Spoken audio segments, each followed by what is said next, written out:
Isang mapagpalang araw po sa bawat isa sa lahat ng mga manonood at nakikinig ng salita ng ating Panginoon.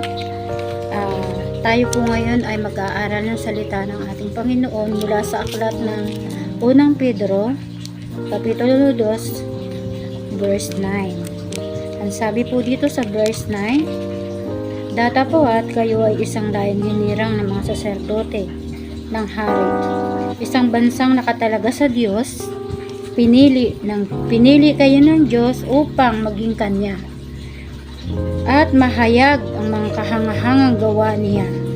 Siya rin ang tumawag sa inyo mula sa kadiliman tungo sa kagilagilalas na kaliwanagan." Amen.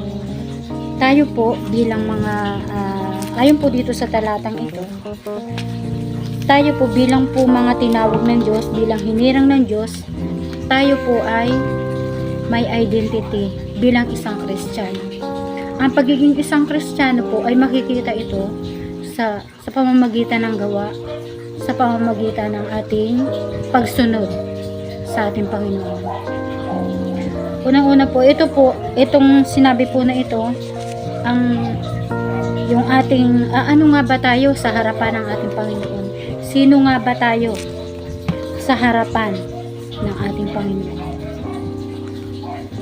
Sino nga ba tayo sa Diyos? Sabi po, dapat tayo bilang mga Kristiyano, makikita sa atin yung identity ng pagiging Kristiyano. Ano po yun? Dapat ipinapahayag natin ang salita ng ating Panginoon. Kailangan po bilang isang Kristiyano na tinawag ng Diyos, dapat po gamitin din po tayo upang maipalaganap natin ang Kanyang salita, upang maipalaganap natin ang mabuting balita ng ating Panginoon, na hindi lamang po mga pari, hindi lamang po mga pastor, hindi lamang po mga bishop ang tinawag ng ating Panginoon upang gamitin.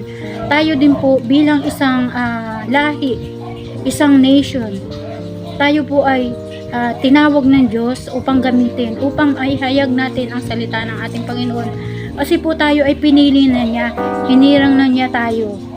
Simula nung una pa, tinawag na niya tayo upang maghayag din at maikalat po natin ang salita ng ating Panginoon sa pamamagitan po ng paghahayag na ito. Sabi po dito, "Datapwat kayo ay isang lahing hinirang ng Diyos." Ito po hindi lamang po ito, dati po ito yung sinabi sa mga Israelita.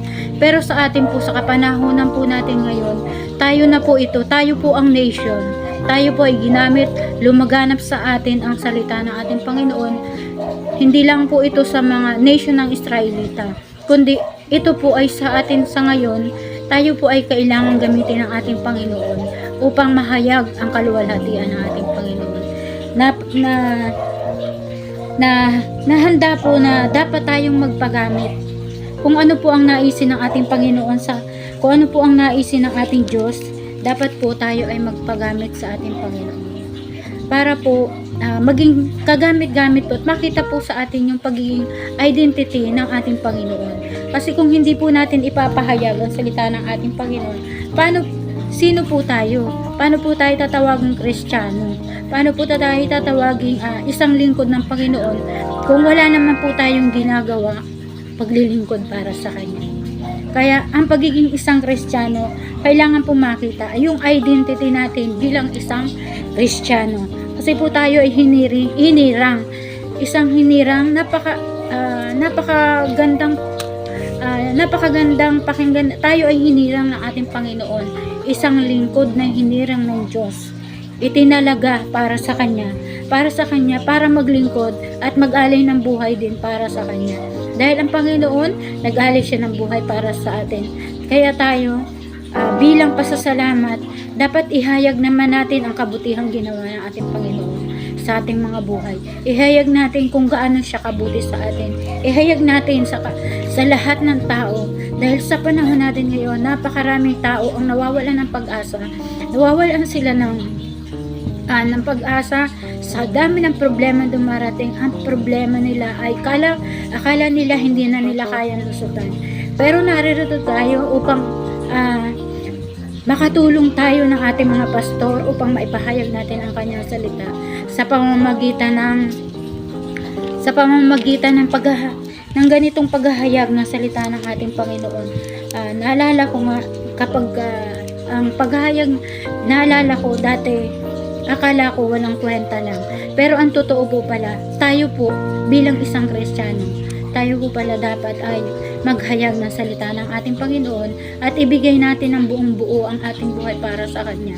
Kasi kung ito po ay ibibigay natin sa ating Panginoon, maghahayag tayo ng salita ng ating Panginoon, maraming mga kaluluwa ang maliligtas at matutulungan natin ang mga tao na may problema, na may panalangin sa pamamagitan ng ating pagbibigay ng lakas ng loob upang mapagtagumpayan nila ang kanilang mga problema sa pamamagitan ng salita ng ating Panginoon. Kaya tayo bilang mga pinili ng Diyos, tayo rin ay mayroong pananagutan sa ating kapwa.